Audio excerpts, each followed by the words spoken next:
Okay, welcome to Accounting 2242 for the winter of 2016.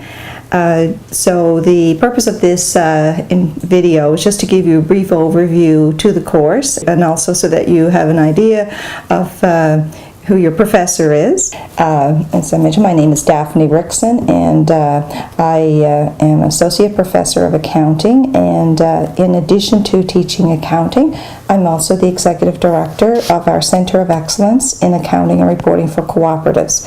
So St. Mary's University has this research center, which I'm involved in, and we also have a specialized master's program for cooperatives as well. So I have been a professor here since January of 2008, and prior to that I worked as an accountant, as a finance director, controller, those sorts of positions for about 20 years, and decided that I'd like to have a change of career, and so I'm enjoying being at St. Mary's very much.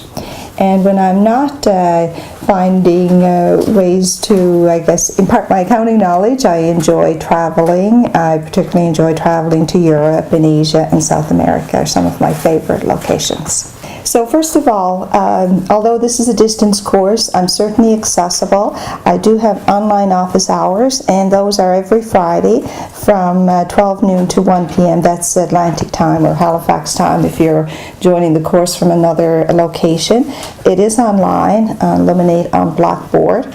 And this is an opportunity for you to ask questions and seek any clarification on chapter material and on assignments and things of that nature.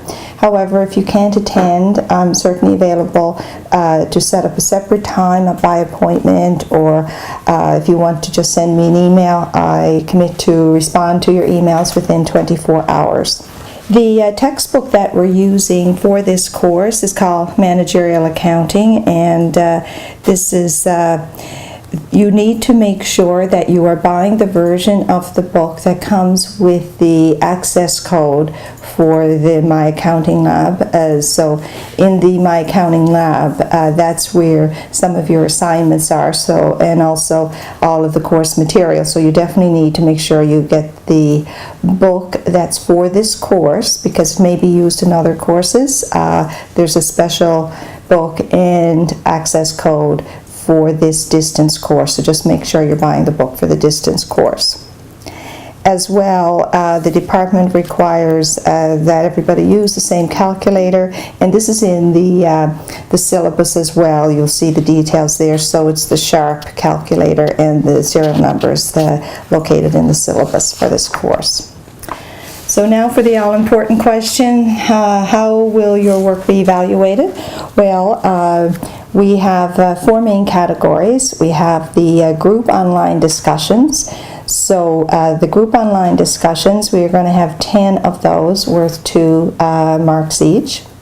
There are 10 quizzes, and again 10 worth 2% each. There will be an in-person midterm exam, and that's worth 25. And a final exam also in person, which is worth 35%. So if you're located more than 100 kilometers away or outside of Halifax, you can contact the Continuing Education Studies section here and make arrangements to have the exam held in your location. So that's something you'll need to work out in advance of the exams.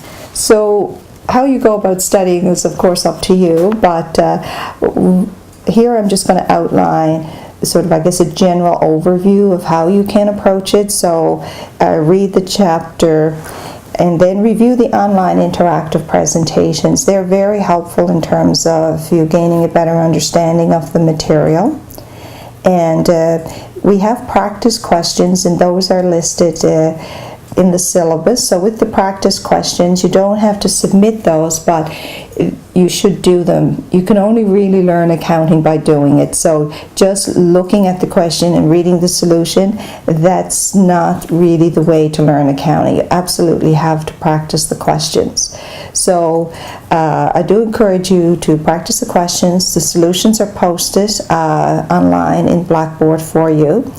And in addition to that, I also have what I call debrief videos. So for those questions that involve calculations, some of them are fairly straightforward and there's no detailed calculations, but for those questions that have calculations, I have a video where I actually debrief those on the board so you can see exactly how all the numbers are arrived at and where and why I'm taking the information from certain locations. So if you go through the problem and you look at the solution, you understand it, that's fine. You don't have to look at the video, but if you're a bit confused or don't quite understand where all the numbers are coming from in the solution, then I strongly suggest that you review the video, and that should help you out quite a bit. In addition, as I mentioned earlier, I do have online office hours from 12 noon to 1 every Friday, so if you have some questions, you can come on and ask questions. And finally, and then on Sundays, there's an online quiz to complete. So now I'm just going to go into a little bit more detail on various aspects of the course. So each chapter, except for chapter 11, has an online discussion question, and they're located in my accounting lab. So I'm going to have a separate video here showing you where exactly you can find this on the system. So that'll be in a separate video. And the responses are to be posted by Wednesdays at 11 p.m. And because of the nature of this assignment, and it's a group-oriented type of initiative, we really can't accommodate extensions or makeups. So the debrief videos, as I mentioned earlier, they are containing more detailed explanations for each of the problems that involve calculations. You don't have to view them, but they may be helpful if you're having some difficulty, and they're all located in the chapter folder. So on Blackboard you'll see a folder for each chapter that we're covering, and in that folder is where you get the solutions and the videos. So with respect to the online quizzes, as I mentioned, there's 10 of those, and they're worth 2% each. So each chapter, except for chapter 1, there's no quiz in chapter 1, so each one will have an online quiz, and that's located in Blackboard. And the quizzes are due Sundays at 11 p.m. and the solutions are released at 11:01. So again, for that reason, we can't do extensions or makeups. Finally, we have the midterm and final exams. They are comprised of some multiple choice questions and problem solving and one critical thought. So the critical thought question is more of a narrative type of question where I'm asking you to explain something. The midterm exam, there's just one midterm, and that's covering chapters 1, 2, 3, 4, and 6. The final exam concentrates on the remaining chapters, 7, 8, 9, 10, 11, and 12, but of course you will need to understand the foundational material covered in the other chapters, but it won't be tested directly. And again, that one is going to be held on site, or if you're more than 100 kilometers away, at an alternate site. So that concludes the overview video, and I'll direct you to go to the video demonstrating where you can find the information that you need on My Accounting Lab. Thank you, and if anything goes wrong during the semester, I know from time to time there may be family issues, illness, or you feel you're getting behind with the course, feel free to contact me, let me know, and I'll see if I can, work out an alternate arrangement for you. So don't hesitate to contact me if you have any questions or you need any help at all. I look forward to working with you during the semester.